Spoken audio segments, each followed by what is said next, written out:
Welcome, everyone. Thank you for joining us for our financial aid night. I know you have lots of other things that you could be doing, so we appreciate you spending your evening with us. So I want to see, as you join, I want to see who is the farthest away from Springfield. So hop in the chat right now. Chat is actually open for now until we get started. So throw in the chat where you are from. Let's see who are farthest, or who's the farthest away. Topeka, welcome. Raytown, Defiant, St. Louis, Blue Springs. Oh, I love it. St. Robert, that's just up the road. We got a dog from St. Robert, a little Cavalier King Charles. We bought a pup from up there. Roseville, California. Kansas City. I bet we have a lot of Chiefs fans on here tonight. Would that be a safe guess? Oh, maybe not the north of Chicago person. If you're joining just now, feel free to tell us where you're from. Has Topeka, well, Chicago's probably the farthest away so far. California. Oh, I missed the California. Yeah. Welcome. That's Roseville, awesome. California. Hi, Emma from Ozark, just down the road.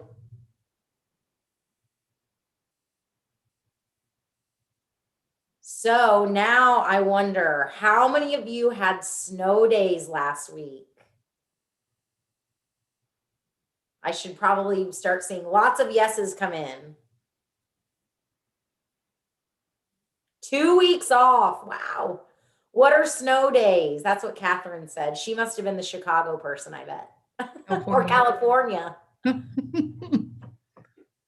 Yeah, you probably don't get many snow days in California, huh? 3 days off. We actually had 3 days off. Yes, because we were already off for President's Day and then 3 additional days. So remote learning and 1 snow day, 6 days off. No snow days, all remote. Awesome.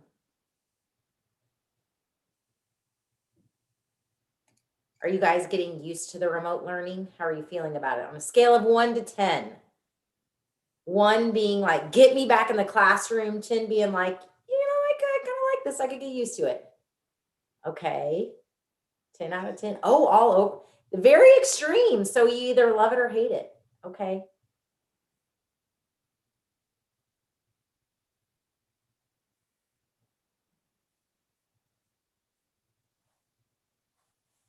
Awesome. Well, it's 7 o'clock. We will get started in just about another minute. Welcome, Catherine, the mom.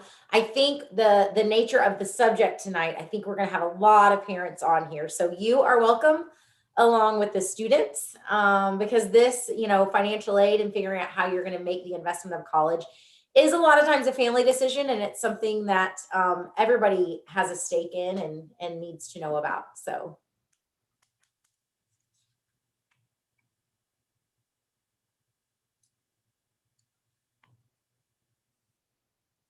I think it depends on the age of the kids, huh? Maybe.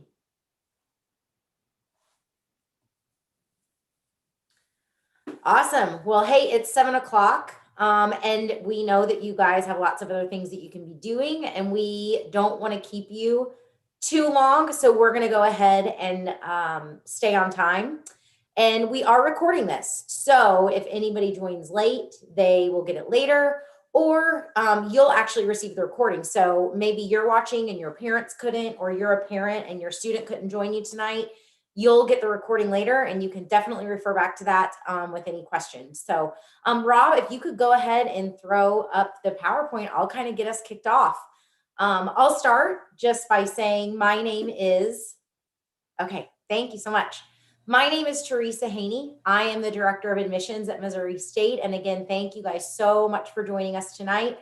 We look forward to sharing some information, but more than that, we are really hoping we can answer the questions that you have.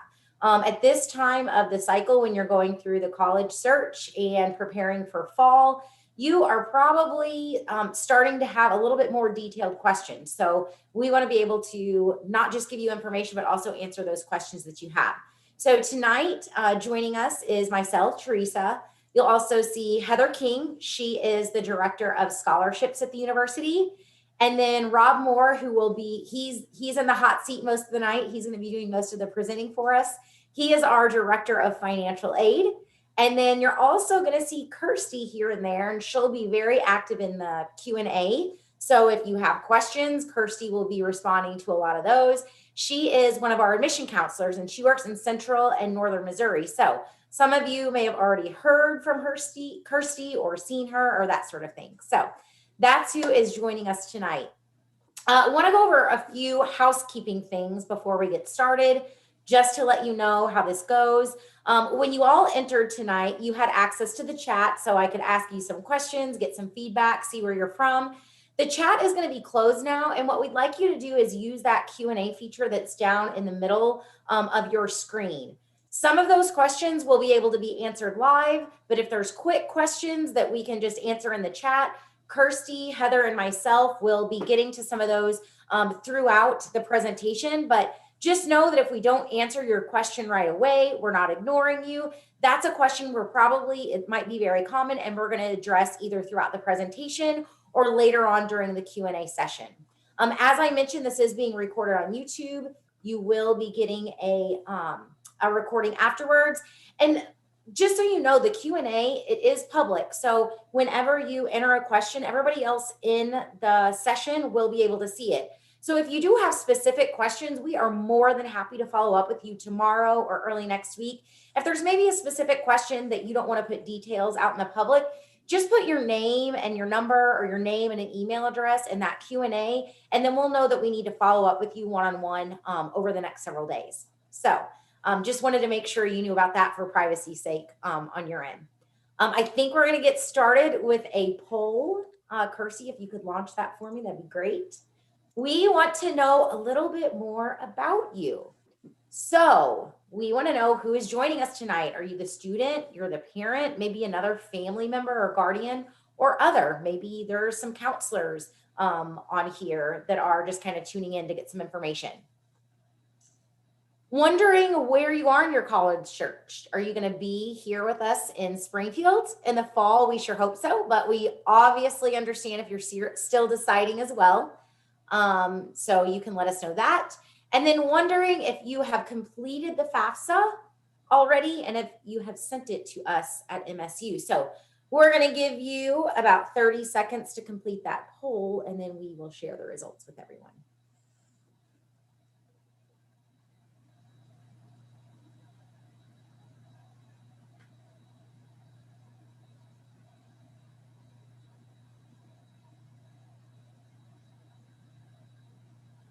All right. Oh, it looks like Kirsty shared those results for us. So it looks like we have a lot of parents with us.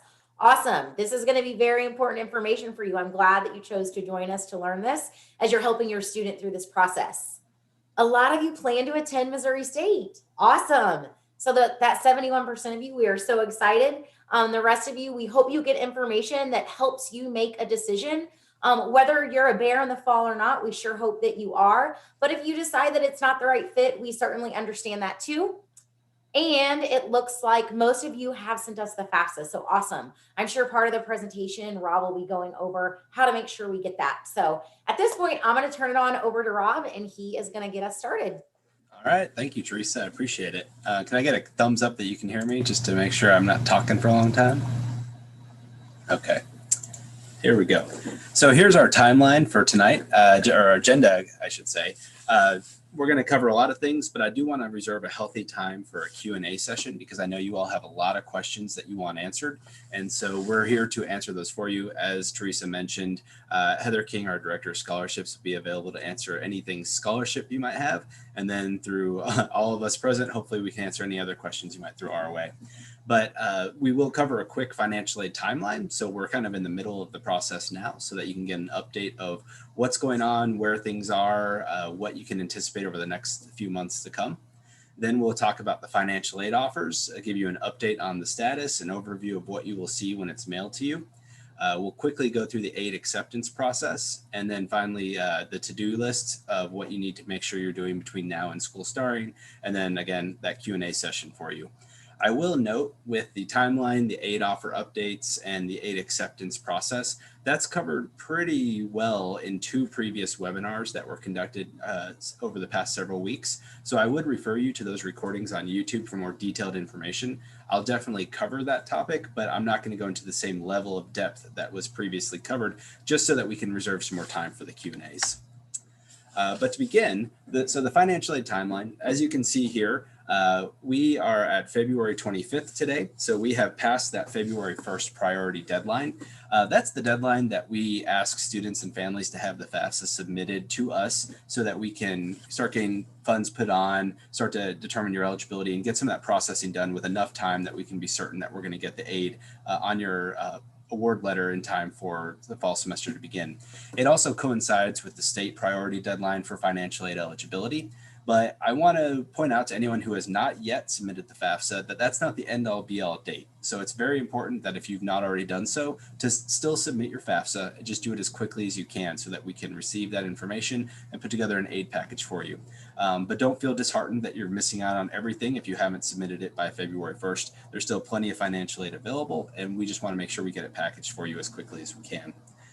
March 1st is quickly coming upon us, and that is the deadline for the MSU Foundation annual scholarship application. So if you have your login credentials for mymissouri.state.edu, this application is found online, and it is your one pass to almost 2,000 MSU scholarships that are donor funded through our foundation.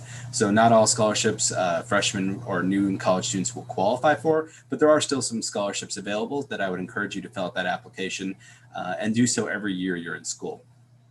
Summer 2021, of course, that is our student orientation, lovingly known as SOAR. If you haven't already started registering for that, you'll get information soon. And it is the time for you to be on campus, take care of a lot of business, get oriented, stop by our office, ask some questions. So it's a good time to get on campus before fall classes start.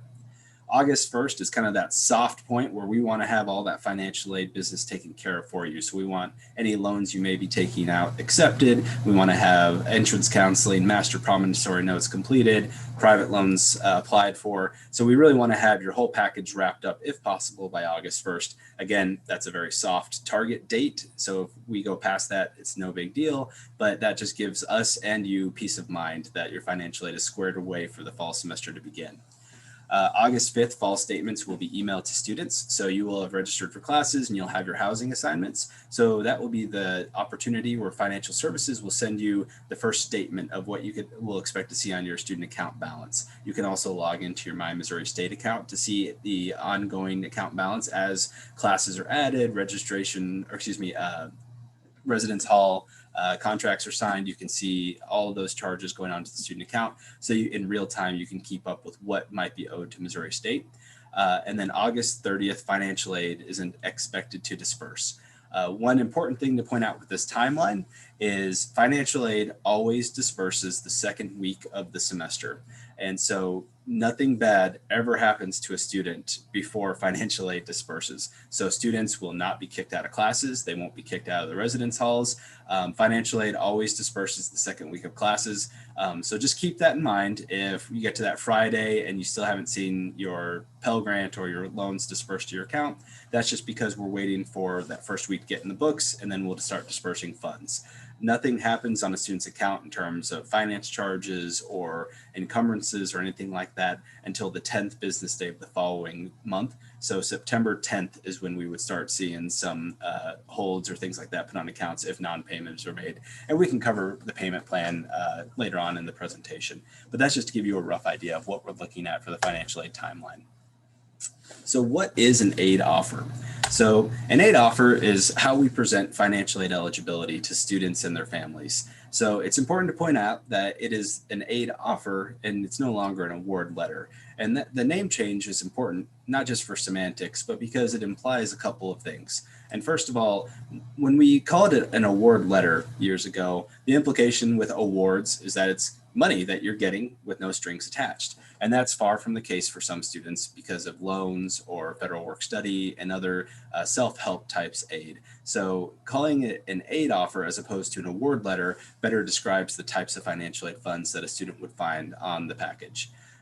Again, calling it an offer implies that there's some expectations on both sides. We process your funds and make them available to you, but there are some funds that the students will be required to log in and accept through their My Missouri State account. So we want to make sure it's clear that there is action required on the student's part, even to the point when you've received your aid offer. And we'll go through how to accept funds later on here in the presentation. But the big question is, when will I get my aid offer? We've been having a lot of students ask us that, and I understand it's a very, very important question. And I'm happy to say we have finalized all the procedural things that we needed to, that we will begin finalizing aid offers tomorrow and hopefully getting those out in the mail over the course of next week. So you should be able to get something that looks like this in the mail if you've submitted a FAFSA to us sometime next week. That's our goal. So we're very excited about that. As you receive this letter, I want to go through some of the important details that you'll find on it. On the front page, it looks like a letter signed by yours truly, and in big maroon font, you'll see estimated aid eligibility and estimated direct costs. So the estimated aid eligibility is how much we anticipate, based on your FAFSA results, that you'll be eligible to receive from financial aid for Missouri State University. So this includes all things from federal Pell Grant, any institutional scholarships you may be receiving, and then any student loans you may qualify for. So it's estimated because these numbers can change. The biggest reason why these might change is if a student receives a third-party scholarship that we aren't aware of yet, but then we receive a check or the student brings a check into our office, that will be added to the aid offer as well. So that number will fluctuate as new information is provided, or as we'll discuss later in this presentation, maybe a student completes a special circumstance request, which changes the types of aid a student may qualify for. Under the next heading, you see estimated direct costs. So what we talk about here are twofold. First is estimated. A student's bill with Missouri State University and any institution is contingent on a lot of decisions the student will make. These decisions range from the number of credit hours in which the student will register, what types of classes the students are taking, if there's lab fees associated with those classes, what the books might cost for a particular course, which residence hall a student chooses to reside in. So a lot of those things go into what a student's individual cost will be. So we're just trying to provide estimates of what we think on average a student might be paying to attend Missouri State for the fall and spring semesters. Also included in that number, you'll see the term direct. So those are the costs that are directly associated with Missouri State University. So you can think of it as things that you couldn't necessarily get somewhere else if you're attending Missouri State and living on campus. So the tuition and fees, your housing and meals are the two direct costs that we're including in that number. There are a number of other indirect costs, again, books and supplies, transportation, personal expenses, things like that, that a student will necessarily need to spend money on to be a happy, healthy student for the 9 months of the fall and spring semesters, but they aren't necessarily paying Missouri State for those things. So we refer to those as indirect costs. And I know it can be difficult to see because it's small print, but again, I'll refer you to a previous presentation for more in-depth conversation of these different components. But you can see the gold section of all students' aid offer covers the estimated costs, and it's a line-by-line view of all the different constituent components that go into that cost estimate. So you can see, if you think it's accurate, that you might be spending $560 per semester on transportation, knowing that you're living on campus, or if you live in Ozark, what your costs might actually be. These are average ballparks for students, but your costs may vary depending on the decisions you make in your experiences. In the green section, you'll find the financial aid eligibility for the student. And within this section, we've broken it down into two broad categories. The first is gift aid, which, as the name implies, are financial aid resources that have little or no strings attached to them. So scholarships, grants, things like that that the students will receive that they're not required to pay back. The strings attached that I mentioned could be something like with an institutional scholarship, like you see here with the Dean's Scholarship in the example. The student might have renewal criteria that they're required to meet every year in order to renew that scholarship. But other than something like that, these are funds that the student will receive and not be expected to pay back. Conversely, under the self-help aid, we'll see subsidized direct loan and unsubsidized direct loan. Those two loan programs are through the Federal Department of Education, and they're through the direct loan program. All students will qualify for some sort of loan mix depending on what their FAFSA results are. The subsidized loan is the need-based loan, and the unsubsidized loan is the non-need-based loan. So even our students with no financial need at all will qualify at least for unsubsidized direct loans. And then also under the self-help aid section, you'll see Federal College Work Study. That is a program from the Department of Education that essentially pays the wages for part-time students who work on campus. If you're awarded federal work study, you can accept that fund and you can use it to pay your wages for a part-time job on campus. If you were not awarded federal work study, and truth be told, some students aren't because it's a very limited program, we do have a federal work study wait list that'll open up August 1st that students can apply and put their names on. So if other students who were awarded work study decide not to utilize the fund or attend school elsewhere, those funds are freed up and reallocated to students on the wait list. Keep in mind, there are plenty of other part-time jobs that are not work study. They're just regular part-time jobs on campus. So if you're interested in working on campus, there is more than likely a position available for you. Under the orange section, we have our estimated out-of-pocket direct costs. So that's just where we're doing the comparison between what we expect your costs to be to what we estimate your aid eligibility to be, to do the math for you to make it a little bit more simple. And then the last box is the purple credit-based education loan. So that is an option for any students who maybe the aid offer that they receive in that green section isn't enough to pay all the costs associated with college, and they're looking at other private or Parent Plus loan options. That box tells you how much of those options you could qualify to receive. We can't go over the student's cost of attendance, so that total estimated costs section in the very bottom right-hand corner of the gold box, that is the cap on what we can offer in terms of all loans and aid. So the students could receive credit-based loans up to that cap.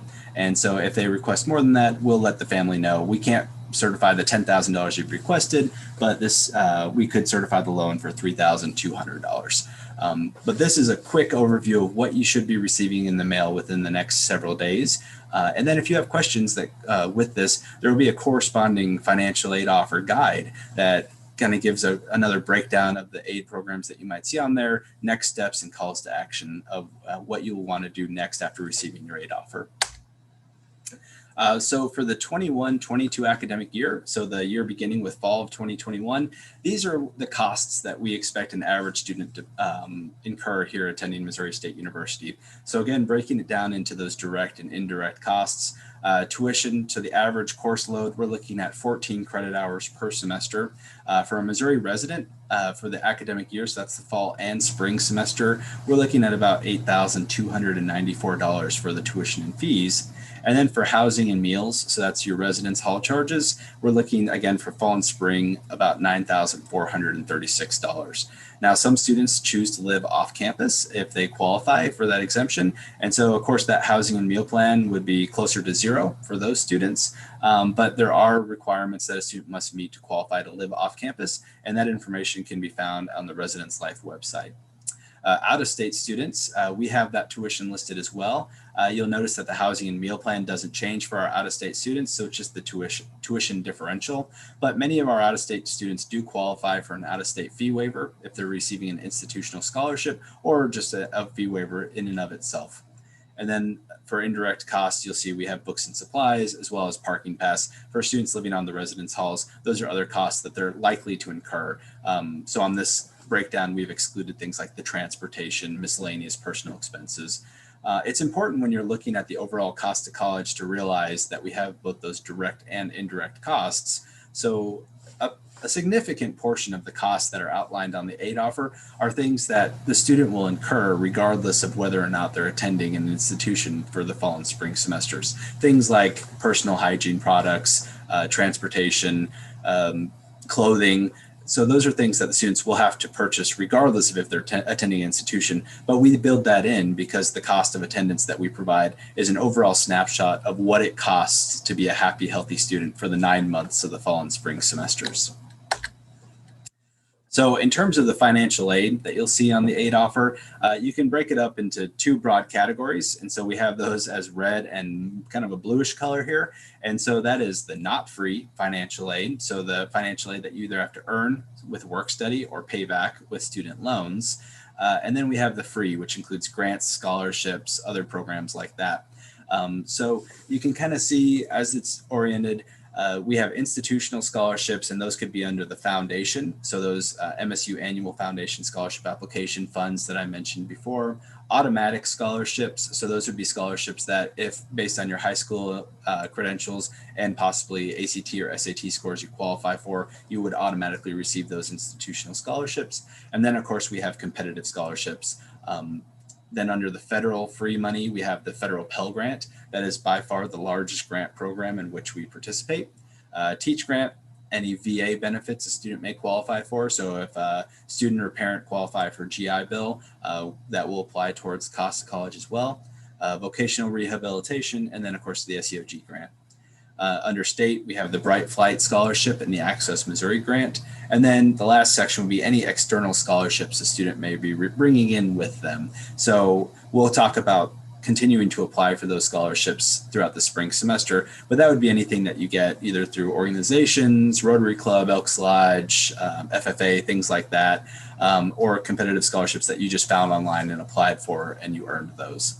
So that's the breakdown of the financial aid funds you'll most likely see on your aid offer as you're going through it. And of course, at any point, if you have questions of the funds you're offered, the amounts, something you just don't understand, our staff are available to answer questions either through email, on the phone, or we have You Can Book Me, which allows you to book a virtual appointment with one of our counselors, and you can assign a 30 to 45 minute where you sit down virtually with one of our staff members to go over the aid offer and have a more thorough, personalized explanation. So now accepting your aid offer. So once you've received the aid offer, that means that it's packaged and ready to go. But as I mentioned, we'll be putting together aid offers for the 21-22 academic year over the next several days. So of course, there's a lag time with the letters being sent to you through USPS. So over the next several days, if you wanted to log into your My Missouri State account and just periodically check your aid offer tab, that is updated in real time. So you could get a sneak peek of what your aid offer is before you even receive it in the mail. And so to do so, you would log into mymissouri.state.edu and you would use your MSU Bear Pass credentials that you set up when you were initially admitted to the institution. If you don't remember those credentials or you need some assistance, you can see under the login portal, there are two links, either forgot your password or need help. And with either of those options, you can be connected with our computer services help desk, and they'll be more than happy to assist you in either setting up your account or retrieving your lost credentials. And once you log in, you'll navigate to the profile tab and you'll find a My Financial Aid section. And within that, there's a link for the financial aid homepage. That is the bread and butter of where you'll conduct all your financial aid business while at Missouri State University. Within that box, you'll also see the MSU Foundation Annual Scholarship Application link. So between now and March 1st, I would encourage you to log in, click on that link and complete the application to see if you could qualify for one of those donor-funded scholarships. However, once you log into the financial aid homepage, you'll want to make sure that you select the 2021-2022 aid year. If you don't select that aid year, you'll just see a blank screen and you won't see any aid package or offers. So you want to make sure you're selecting the proper year to see what's being offered to you. Once you select the 21-22 aid year and you navigate to the award offer screen, you'll see an outline of all the funds that were reflected on your aid offer that was mailed to you. So any institutional scholarships you've been offered, you'll see those on there. If you've already accepted those, fantastic. If you haven't, I would encourage you to go ahead and accept those on your aid offer tab. Grants are automatically accepted on your behalf. So if you are eligible for a federal Pell Grant or an Access Missouri Grant, you'll see those on your aid offer at an already accepted status for you. Any outside scholarships that we might be aware of at this point, that might be kind of rare, but as we get farther into the spring semester and we start receiving checks from scholarship foundations, we will begin adding those funds to students' accounts. And then Federal student loans. So federal student loans will be on your account at an offered status. Missouri State University is an affirmative confirmation school, which means we will never ever accept loans on your behalf unless you do so through the student portal, or we have something in writing from you with your signature saying that you want X amount of loan money, and then we will accept it for you. But being an affirmative confirmation, we put your loans on at an offered status, and then the onus is on you to accept those funds. Once you've accepted funds, if you are accepting any subsidized or unsubsidized loans and you're a first-time borrower, we would strongly encourage you to immediately go and complete your entrance counseling and master promissory notes. You have to do those the first time you accept loan funds, and it's basically the contract and master promissory note with the U.S. Department of Education, and those must be completed before we can disperse funds to your account. It'll be linked through your My Missouri State account, the website to access, but it's studentaid.gov, and you'll log in using your FSA ID, which is the same login credentials you used when submitting the FAFSA. New for the 2021-22 year is also an annual student loan acknowledgement requirement. For new borrowers, it basically just outlines what you can expect when it comes to your student loans, but every year students are required to complete that new annual student loan acknowledgement requirement. And so we're getting the word out now because it is a new thing that new and continuing students will be required to complete annually. So moving on to some to-do items. So mark these down if you haven't already done any of them. So first of all, again, if you've already submitted the FAFSA, fantastic. But if you haven't, please, please, please complete the FAFSA. Don't be discouraged by the February 1st priority deadline having already been passed. There's still time to qualify for plenty of aid. And on this screen are just some of the common myths and misconceptions we hear when it comes to financial aid in the FAFSA. So first I heard I don't need the FAFSA if I'm not looking for federal aid. Well, the FAFSA is a federal form, but it's used by many entities, including the state and institutions, to determine how much financial need a student actually has when awarding things like need-based scholarships or state grants. So it's very good to have that FAFSA on file because it's not just federal funds for which you might be applying. I heard it costs money to fill out the FAFSA. Absolutely not. The FAFSA actually stands for Free Application for Federal Student Aid. They wouldn't put free in the name if it wasn't true. So please fill out the FAFSA. It does not cost you a dime. And also, the FAFSA doesn't take very long. I heard it takes forever to complete the FAFSA. Not true. Most students, unaided, can get it done anywhere between 30 and 60 minutes. With the assistance of a financial aid counselor, I have known it to be completed in as quickly as 6 minutes on a phone. So it is a pretty intuitive form nowadays with a lot of hints and Q&A and sections to aid you along. But again, if you ever need assistance with that process, we have a staff waiting to help you. We can either do it remotely through a Zoom meeting, or we can do it through email to assist you with a generic question you might have. Let's see, I heard my family makes too much money to qualify, or I heard my grades aren't good enough to qualify. And the answer is you never know. It's free to fill out. It doesn't take long. Financial need doesn't mean what a lot of people think it means. So we just encourage all students to complete the FAFSA.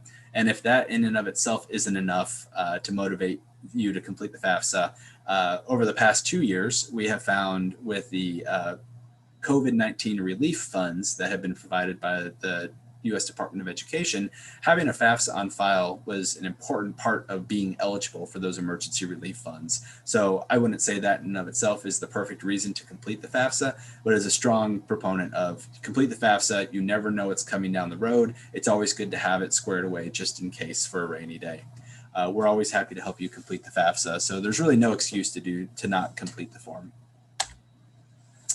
Another thing on your to-do list should be to continue to apply for those private scholarships. Deadlines are starting to appear for these funds, but there's still plenty of time to put in those applications. So think creatively of different avenues through which you could apply. Talk to your high school counselor if you haven't already done so. Usually they get inundated with information from scholarship foundations and providers, and so they could most likely have a list of available scholarships in your area that you could qualify for. Your bank or credit union through which your family does business. If you have any unique traits, if you can juggle or ride a horse backwards, who knows? There could be a scholarship for that. So Google is your friend, search it out. Just be cautious when applying to those types of scholarships because you don't want to provide information that could potentially expose your private details. If in doubt, contact the financial aid office and we can help you in vetting the legitimacy of a scholarship offer. Existing relationships. So, like I said before, any organizations to which you might be affiliated or a member, FFA, Rotary Club, Elks Lodge, PEO, anything like that. There's a lot of organizations that offer scholarships to students. And then social media, always keep an eye out for that, but always be applying. View it as a part-time job now. If you spend 3 hours applying for scholarships and you get one $300 scholarship, you just earned $100 an hour, which is a pretty good return on your investment. So please continue to do so and continue to do so throughout your time at Missouri State University, because there are third-party scholarships that are available to continuing students. So it's not just first-time new and college students who qualify for these scholarship funds. So this is a biggie, especially this year, that we wanted to make sure all of our new college students were aware of, and particularly with family members. So special circumstances. The U.S. Department of Education allows financial aid administrators to exercise what's called professional judgment when it comes to special circumstances that our students might be facing. So at Missouri State, that means that we have a form called a special circumstance worksheet. There's one for dependent students and there's also one for independent students. And it allows us to take into consideration things that might not be accurately reflected on your FAFSA. For example, the FAFSA is using your tax information from 2 years ago.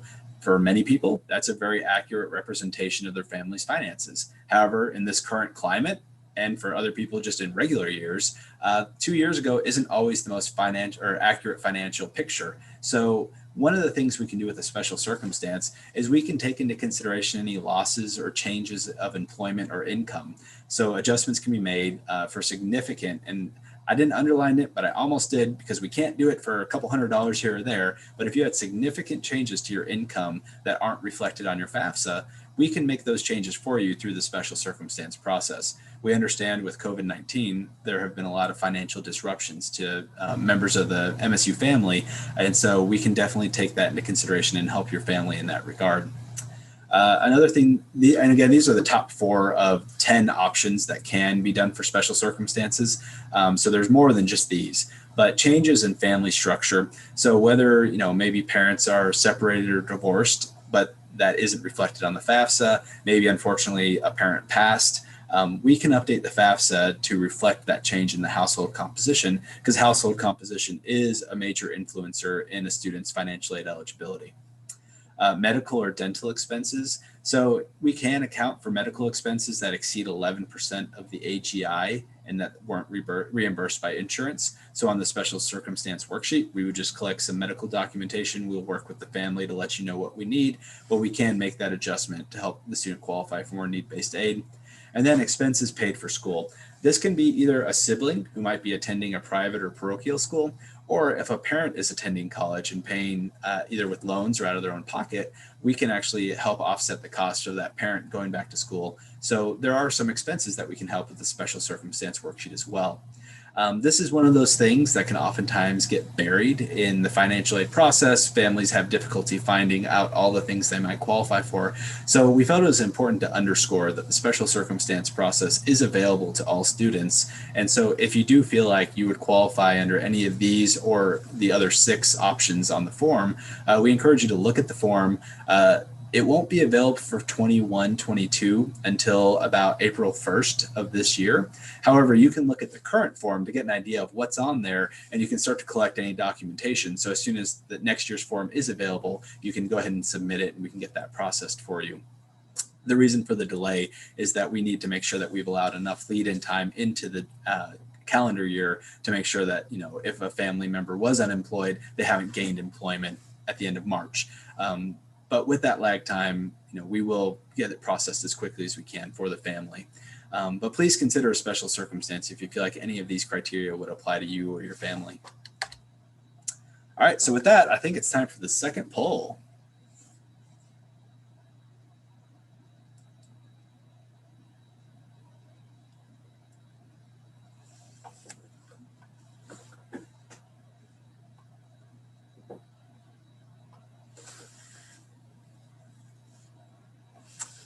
So go ahead and review those poll questions, and we'll give you about a minute or so to read through it and provide your responses. This is useful information for us.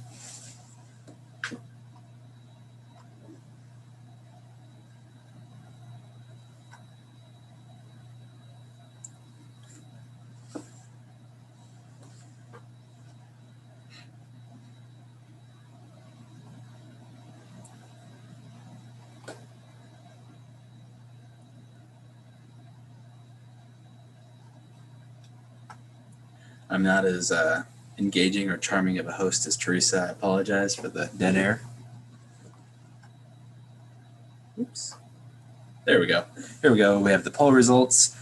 So we have, let's see, the 2021 FAFSA is based on your 2019 financial information. Has your family's financial situation been significantly impacted by COVID-19 or other unforeseen life circumstances since then?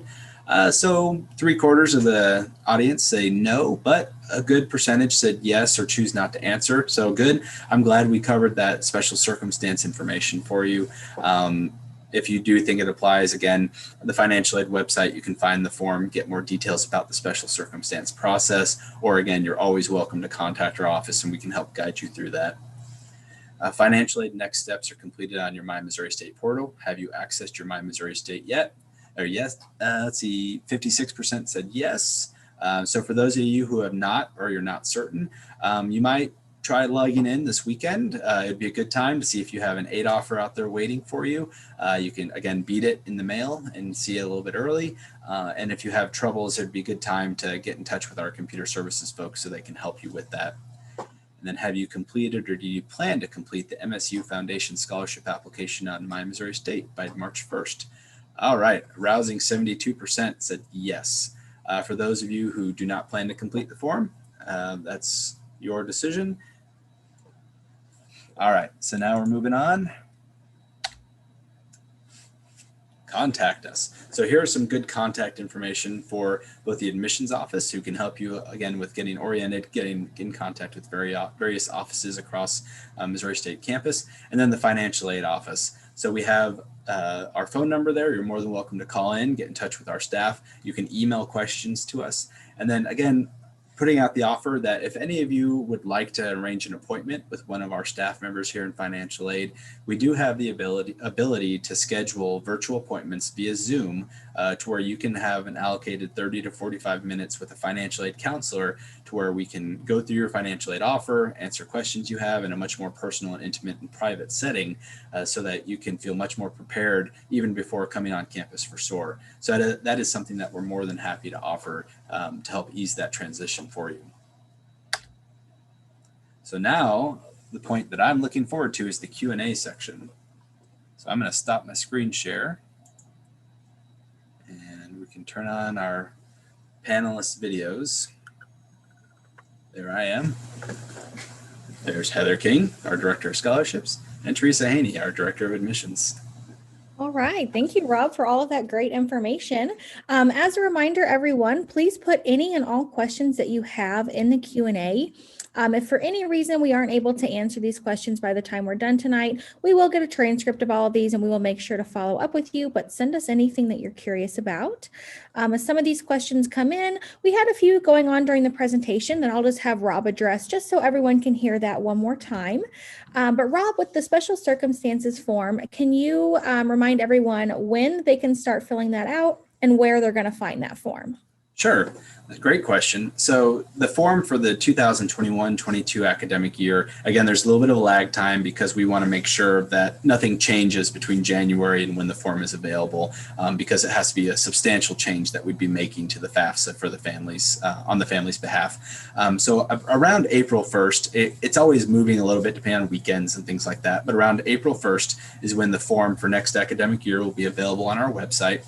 And on the financial aid website itself, there's a link for financial aid forms. And if you click on that link, you'll see all the forms that we have available to students and parents. And the special circumstance worksheet is down in there. It's alphabetical. You shouldn't have any trouble finding it. But if there is any issues or any questions, again, I can't cover this enough, please contact our office. We're here to serve as a resource for you. But around April 1st, you can review the current year's forms just to kind of get a sense of what the form looks like, what kind of documentation might be required for the circumstance you think applies to your family. But just know, don't submit the 2021 form because we wouldn't be able to process it for you, and it might just cause confusion. But it would be a good guide to what you can expect on the next year's form. When we update it from year to year, we're essentially just changing the dates. So nothing more substantial than that. This question is also about the form, and it may be something that you might have to follow up individually on, but does the special circumstances apply to having another student in college as well as another student in parochial school? Yeah, so if a student has a sibling who's in private or parochial school, we can include any tuition the parent is paying for that through a special circumstance process. If a sibling is attending another institution, that should be reflected on the FAFSA. If it was not reported on the FAFSA, then we would encourage you to contact us so that we can work with you to make that correction. It wouldn't necessarily be a special circumstance, but it is certainly information we would want to correct to make sure that your aid package is an accurate representation of your family's circumstances. Thank you. A question from Olivia. Will there be any aid offers on the award letter that they'll get in the mail that are going to be different than the one that's found online? The aid offer that will be online will be the most up to date because it's updated in real time. So what might happen would be the reverse, to where because of the delay of mail, you might get an aid offer that doesn't have something that is appearing on your My Missouri State account. So I would always go with what is on your digital login. If it's on your digital aid offer, then that's the most up-to-date resource to see what you qualify for. Thank you. How do students go about applying for student loans? So if a student's completed a FAFSA, they'll automatically be packaged on their aid offer with those direct student loans that we discussed. And within that direct loan program, there are the subsidized loan, which are the need-based loans, and the unsubsidized loans, which are the non-need-based loans. A student qualifies for one or the other depending on their financial need. And so based on whatever your FAFSA results are, that's what you'll see on your aid offer. Really the only difference between those two loan programs is with the subsidized loan, you do not accrue interest while you're in school. And in the unsubsidized loan program, you do accrue interest while you're in school, but it's in the background. You don't have to make active payments on those loans. So those will automatically be packaged to every student, and you'll have that opportunity on your aid offer to accept, decline, or even accept a part of those loan offers. And then you'll be guided to complete that entrance counseling and master promissory note. If a student decides to either they need more loan money than what's offered through the direct loan program, they don't want the direct loans and they want to go through a private lender, or they don't want to fill out the FAFSA, the other alternative would be for a student to go with private educational loans. And those would be through any kind of lender that you might be familiar with, whether it's one of those large nationwide lenders or even your local bank or credit union that offer educational loans. But those, we call them credit-based education loans because generally they do require a credit check to qualify, whereas the direct loans do not require a credit check. All students are eligible for X amount of student loans depending on their eligibility. The other option that students can apply for, they have to have a FAFSA on file for this, but parents can apply for what's called a Parent Plus loan to help a student pay for the cost of college. So that's a loan that is in the parent's name, but it goes to the student's cost of education. So it would be processed through Missouri State, and we would apply it to the student's account balance. So that's another option that parents can apply for to help pay for school, but it's not an automatic guaranteed fund. All right, and this is for either Heather or Rob. If I am taking online classes this summer at MCC and want to use my A+ there, will it mess up my FAFSA at Missouri State? Well, Heather, do you want to address if the student has a scholarship?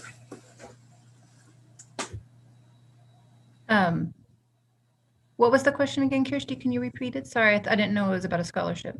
If a student is using their A+ at a community college this summer, will that impact any of their FAFSA at Missouri State this fall? So it shouldn't affect the student's financial aid here this fall. No.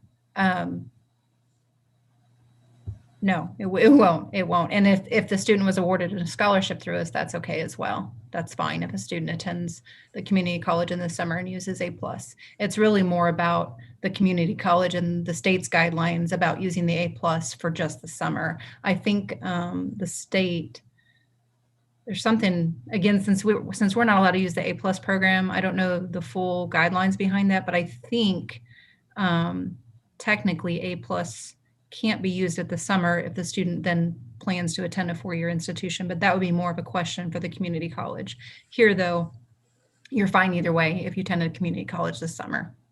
Okay. Then as far as financial aid funds for grants and scholarships, or excuse me, grants and loans, attending a community college using A+ would not affect your aid eligibility for the fall semester. However, keep in mind, if for in some situation where you may have received a federal Pell Grant at a community college, that would count towards your eligibility for Pell Grant over your lifetime.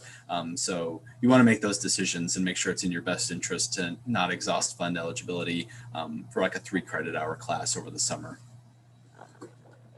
Like out there quickly is that's what you intend in the summer. If you decide to stay there for a full semester, then it would affect if you are getting scholarship here. So I just make sure that we're saying you just do summer classes. If you've been attending the fall, it could affect scholarship. Okay, thank you. Rob, can you also confirm what tax year students and families are using for the 2021-22 FAFSA? Sorry, can you repeat the question? My audio is kind of getting a little wonky on me. Yes, can you confirm what tax year families will use for filling out the 21-22 FAFSA? So for the 21-22 FAFSA, the family will be reporting their 2019 tax information. When filling out the FAFSA, there is an option for IRS data retrieval.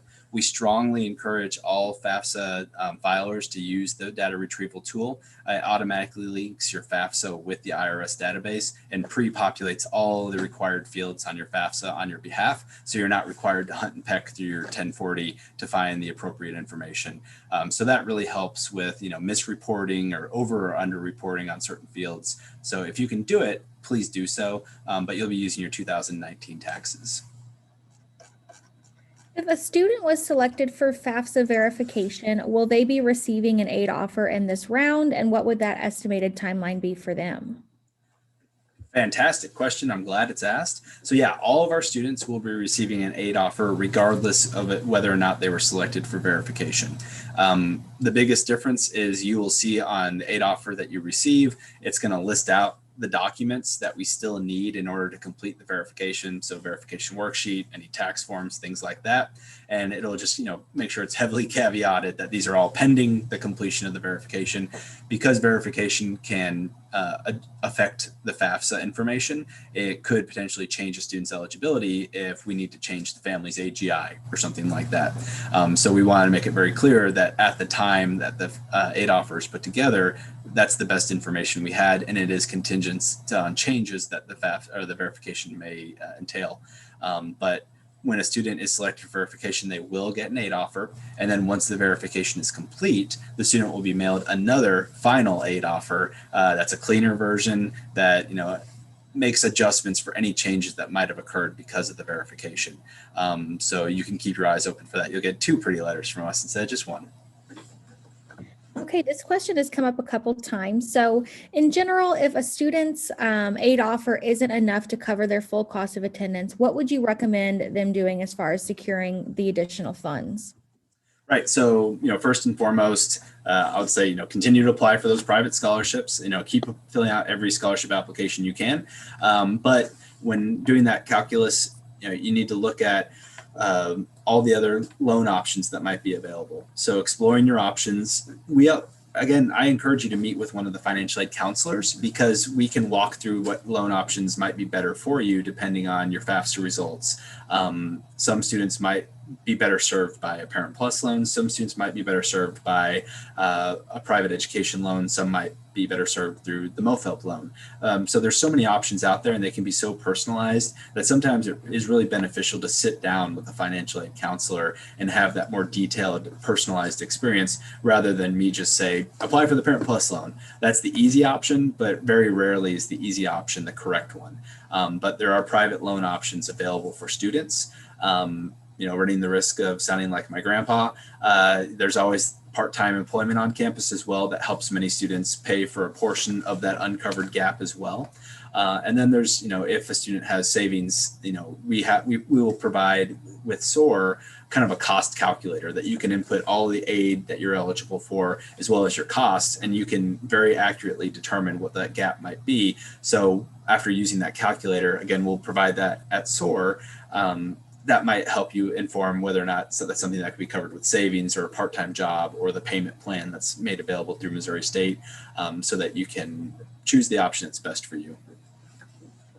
What is the normal amount of subsidized and unsubsidized loans that students take out, or is there a specific amount that students are capped at? So students have both an annual limit as well as a lifetime limit. So for a dependent student, that's a student that's required to report parent information on the FAFSA. The subsidized limit is $3,500, and that's if they have enough financial need for that. The total limit for loans for a freshman is $5,500. And so again, depending on a student's financial need, it could be any mix of subsidized and unsubsidized. But even our neediest of students who have zero EFC and have all the financial need in the world, the most subsidized loan that we can offer them is $3,500. And then the gap would be $2,000 of the unsubsidized loan. So for a dependent first time in college student, it would be $5,500 for the year. And then it progressively goes up from there as a student progresses from sophomore, junior, senior. You also go over the payment plan and what that looks like? Sure. So students will have automatically be enrolled in the payment plan here at Missouri State University, which essentially allows a student, you'll be sent statements through our financial services office, and it allows a student to, after financial aid is dispersed, any remaining charges on their student account to make essentially three payments to cover that balance before spring registration will begin. So that payment plan is set up. However, the cost of business, so to speak, with the payment plan is anything that's still on the student's account balance after the payment period, which is the 10th business day of the month. There's a 1% finance charge to any unpaid balance. So if a student carries forward a balance, even if they stay on the payment plan, there will be a 1% finance charge assessed to that outstanding balance. But that's set up and structured so that students can make those monthly payments through August, September, October in order to pay off that balance rather than having a lump sum required before classes begin. Thank you. And this might be a number that varies, but in general, do you know what the typical interest rates are specifically for Parent Plus loans, but just any other unsubsidized or subsidized loans they could take out? Yeah, I should have those committed to memory, and I haven't yet. So they change every year. So give me one moment and I can pull that information up real quickly. That's when I looked it up. For loans dispersed for July 1st, 2021, it's 5.3%. I believe is what I saw. Is anybody I else? assume that changed after July. Kirsty, Rob, are you guys having a hard time hearing Teresa?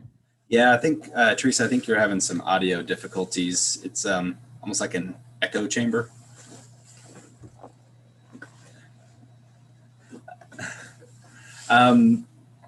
Let's see here. So the interest rates for the next academic year haven't been released yet. Usually they're released around the end of May. They're tied to the Treasury bonds. However, to give you some context for this academic year for undergraduate borrowers for both the subsidized and unsubsidized loans, the interest rates are fixed at 2.75%. And then for the Parent Plus loan, the interest rate is fixed at 5.3%. We wouldn't expect to see a huge variance from that for the next academic year, just with economic recovery in place. So that's kind of a ballpark of what we could be looking at. And I can drop the link to that in the chat for all who might be interested. It's the Department of Education studentaid.gov website with the interest rates. Okay, thank you. For students and families who have turned in any items of the verification process and their status says counselor review, is there anything else that needs to be done on their end? So yeah, counselor review designates that a counselor has picked up the file, so to speak, and is reviewing it. So we put that so that another counselor doesn't step on their toes, and you have multiple people reviewing the record at the same time. The biggest thing that the student needs to do throughout that process is to continue to monitor their Missouri State email account. That is the primary means of communication utilized by Missouri State University. And so if there are any questions as we're reviewing the documents, those questions will be sent to the student's email account.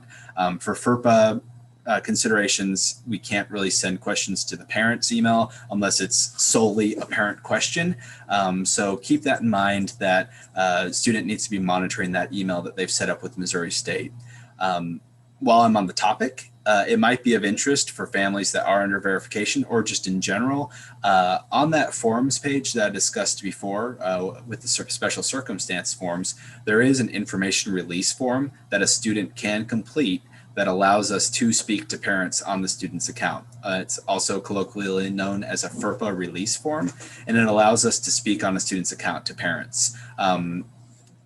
FERPA through K through 12, it requires schools to share information with parents. However, once you get into post-secondary, FERPA actually prevents us from talking to parents about a student's account.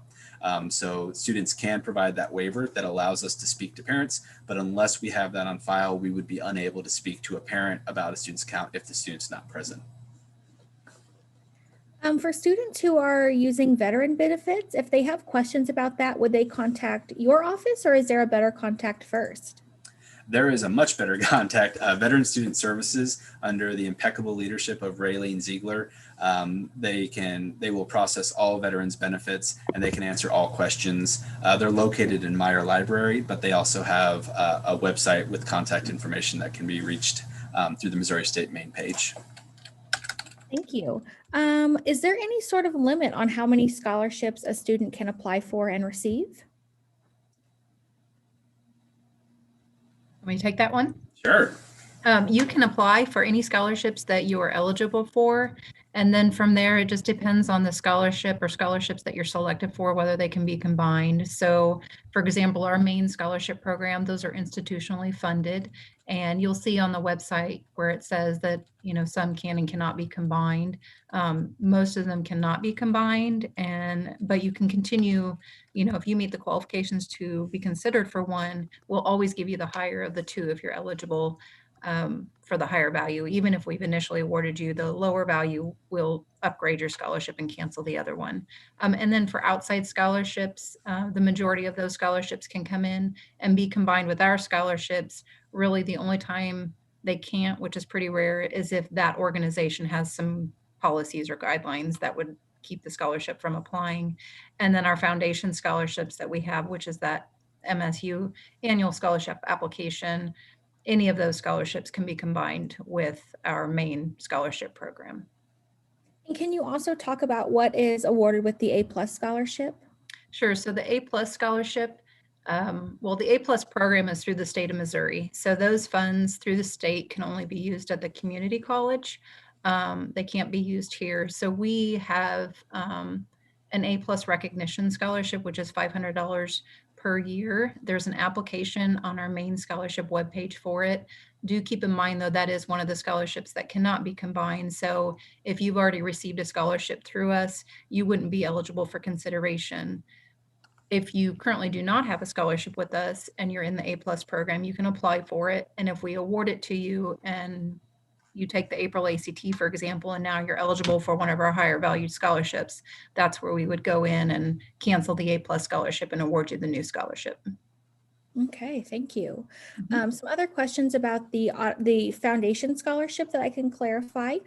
This is a separate application from any other institution scholarships that you might have been offered. This is separate from those automatic or competitive scholarships. So you do have to apply through your My Missouri State portal, and you do not have to accept admission before you apply for those. We know that the scholarships and financial aid are a big piece of making that decision. So we certainly wouldn't expect you to make that decision before you start applying for those. So no, those do not have to be done in any certain order. Rob, this might also be something that might need some independent follow-up, but how does a student become independent so that they no longer have to rely on their parents' income for the FAFSA, if that's possible? Sure. So when a student's completing the FAFSA, there are a number of dependency questions that are answered. If a student answers yes to any of those dependency questions, they're considered an independent student.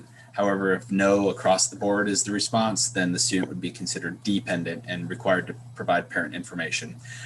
So the types of things that might qualify a student to be independent would be if they're 24 years of age or older, if they have dependents or children that they provide over 50% of the support, if they're active duty or veteran military, if they're an orphan or ward of the court, if they've been in the foster care system, if they're an emancipated minor, or if they're at risk of homelessness or an unaccompanied youth. So it's fairly rigid what type of criteria a student can use to qualify as an independent student.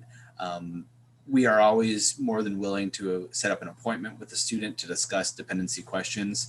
And I can't really give you an average of how many are approved or not approved because they are so situational, especially now given our current circumstances.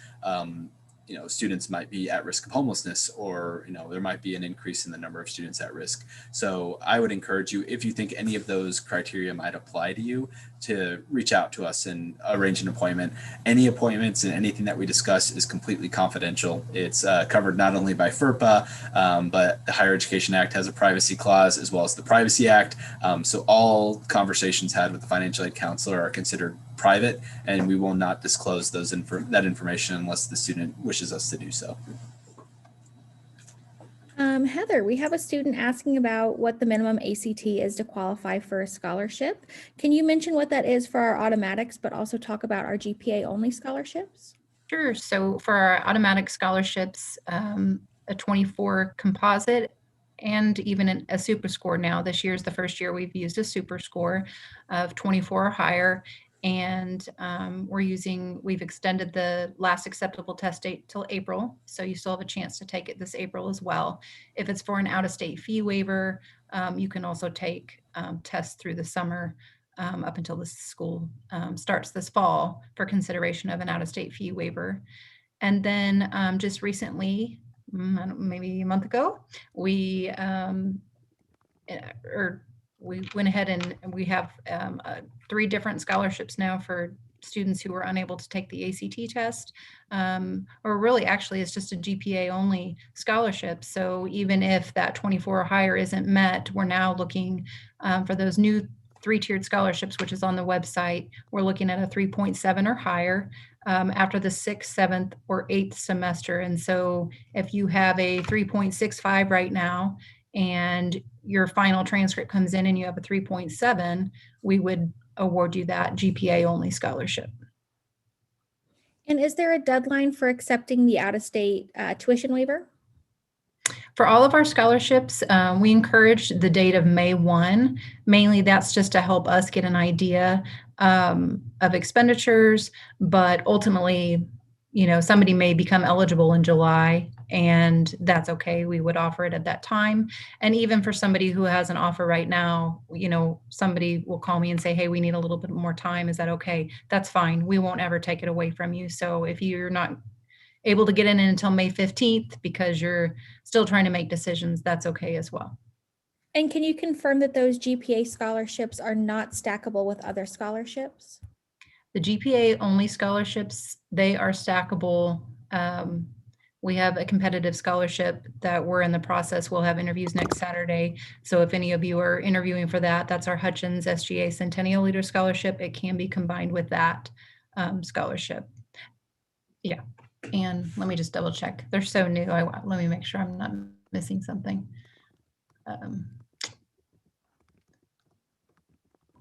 And while Heather's looking at that, I just encourage you, even though we're getting near the end here, send any other questions you have. We will stick around until we get all these answered, and we will always follow up with you afterward as well. But put any more of those questions you have in the Q&A.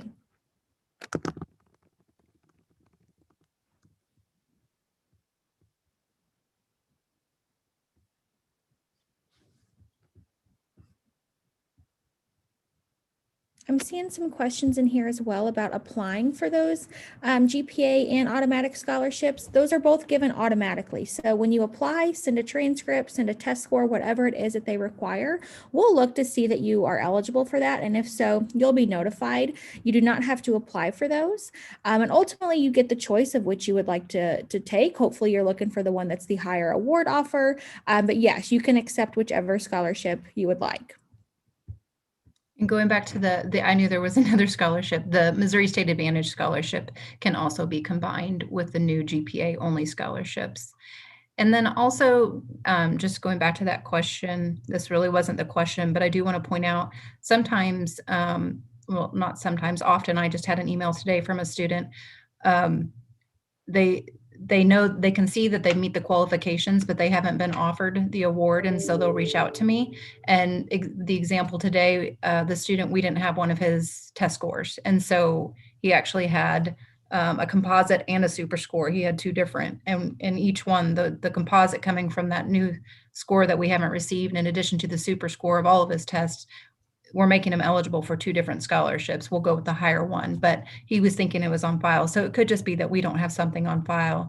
Or if you applied for admission in November with a 3.65 and you now have a 3.7 for one of those GPA only scholarships, we may just not have an updated transcript. If you haven't had one sent to us since, the fall was completed, you can go ahead and get that transcript sent to us now and we'll reevaluate automatically. Thank you. Rob, can you remind everyone where they can find that FERPA release form? Oh, you're on mute.